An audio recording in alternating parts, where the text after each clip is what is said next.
Hello, everyone, and welcome to Off the Wall. My name is Sol, and I have a super late recommendation video for you guys.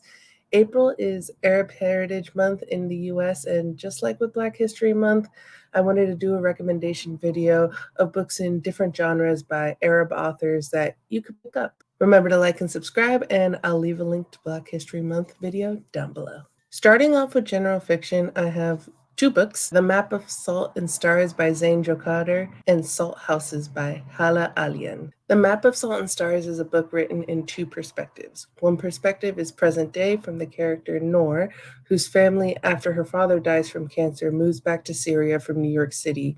But when shells destroy Noor's house in Syria and almost takes her life, she and her family try to escape as refugees across 7 countries of the Middle East and North Africa in search of safety. Another thing that Nora grapples with is the fact that out of all her family members, she is the only US citizen because she was born in the US and the US has birthright citizenship. It would be much easier for her to try and get back to the safety of the US, but then that would mean leaving her family behind.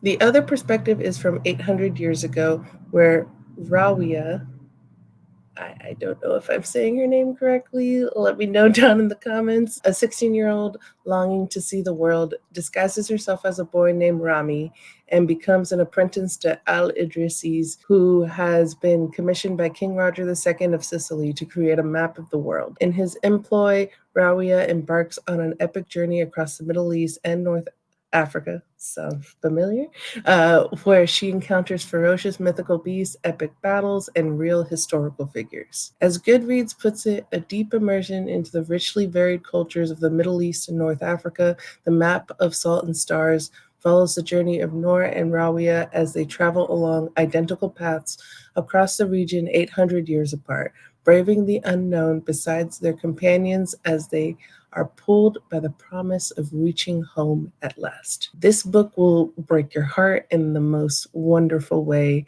I loved going back and forth from Noor and Rawiya's stories and constantly would look at the map on the front of the book to see just where they are and the distances that they had traveled. It is also where I learned that there is a Spanish city that is part of Spain that is on the tip of Morocco called Ceuta, and I would like to visit there one day. The other general fiction recommendation is Salt Houses by Hala Alian, and it has one of my favorite storytelling devices, which is telling a story through multiple generations. A main character in one chapter becomes a background character in the next, and you follow this Palestinian family through the generations. From Goodreads, on the eve of her daughter Alia's wedding, Salma reads the girl's future in a cup of coffee dregs. She sees an unsettled life for Alia and her children. She also sees travel and luck. While she chooses to keep her predictions to herself that day, they will all soon come to pass when the family is uprooted in the wake of the Six-Day War in 1967. Salma is forced to leave her home in Nablus.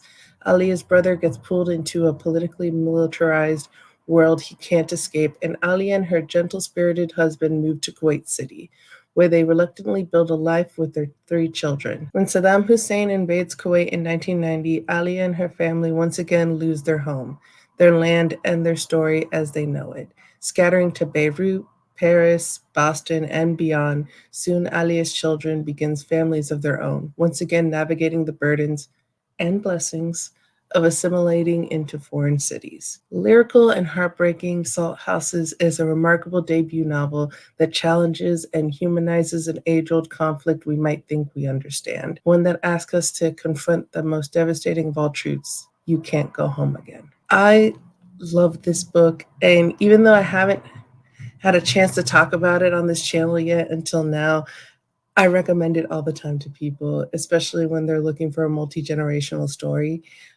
Out of all the books I'm going to talk about today, this one is my favorite. So if you're only going to read one, choose this one. The next book I'm going to talk about is a mystery that I read last year, and if you've been watching my book videos, you'll have heard me talk about it a bunch. Clash of Civilization Over an Elevator in Piazza Vittorio, written by Mara Lackhouse and translated from its original Italian by Anne Goldstein. Mara Lackhouse is Algerian Italian, and this book is set in an area of Rome called Piazza Vittorio, and each chapter you get a different perspective from the people that live there, a lot of them being immigrants. One of my favorite things about the book is that you would hear about an event from one perspective, and then the same event would be told from a different perspective. You, as the reader, have to decide what is true and what is not. While you get everyone's background and stories, there was a murder that took place, and each person in the neighborhood is questioned by the police and gives their 2 cents on what they think happened. The book is funny and sometimes sad, but mostly funny. I highly recommend it. The next book is a classic, and that is The Prophet by Khalil Gibran, who is Lebanese. From Goodreads, The Prophet is a collection of poetic essays that are philosophical, spiritual, and above all, inspirational.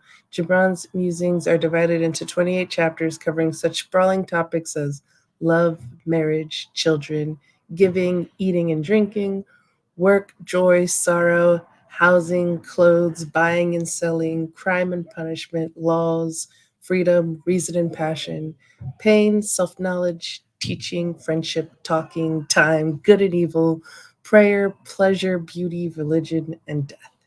This book was so beautifully written and is one of the most lyrical books I've ever read. My nonfiction pick is by someone I look up to immensely and is an activist who puts in the work. And that is We Are Not Here to Be Bystanders, a memoir of love and resistance by Linda Sarsour, with a foreword by Harry Belafonte. I listened to this book on audiobook, and to be able to hear Harry Belafonte's voice reminded me what a legend he was.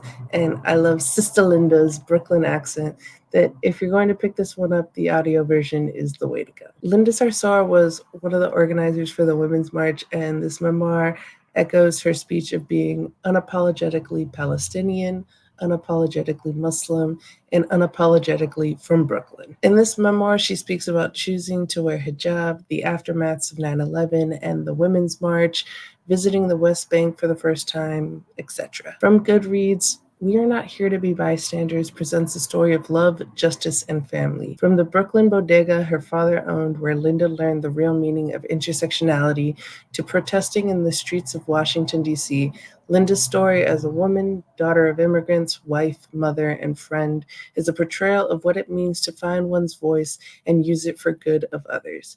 She is a great follow on Instagram and is always posting about places to donate, volunteer options, and a whole host of other important information, so go check her out. The next book is a comic book called Squire, written by Palestinian-American Nadia Shamas and illustrated by Jordanian-American Sarah Alfajeh. From the Goodreads, Isa has always dreamt of becoming a knight. It's the highest military honor in the once great Bait Saji Empire, and as a member of the subjected or new people, knighthood is her only path to full citizenship. Ravaged by famine and mounting tension, Bait Saji finds itself on the brink of war once again, so Isa can finally enlist in the competitive Squire training program. It's not how she imagined it, though. Isa must navigate new friendships, rivalries, and rigorous training under the unyielding General Hende. And while hiding her Ornu background, as the pressure mounts, Isa realizes that the greater good, the Bait Saji's military promises, might not include her, and that the recruits might be in greater danger than she ever imagined. Isa will have to choose once and for all loyalty to her heart and heritage or loyalty to the empire. It's really good. And the artwork is amazing. Go check it out. It's so pretty. It's also blurred by a comic book writer and creator of Miss Marvel, G. Willow Wilson, where she says, a sweeping, gorgeous tale of tenacity and friendship. Squire makes you want to fight for a better world. I love G. Willow Wilson, so anything she recommends, I'm going to pick up. I hope that one of these books interests you if you're looking to read a book from an Arab author this Arab Heritage Month. Like I said in the Black History Month video, you can read books by Arabs outside of the month of April, and I hope that you do. Let me know down below what are some of your favorite books written by Arab authors. Remember to like and subscribe, and I'll see you next time.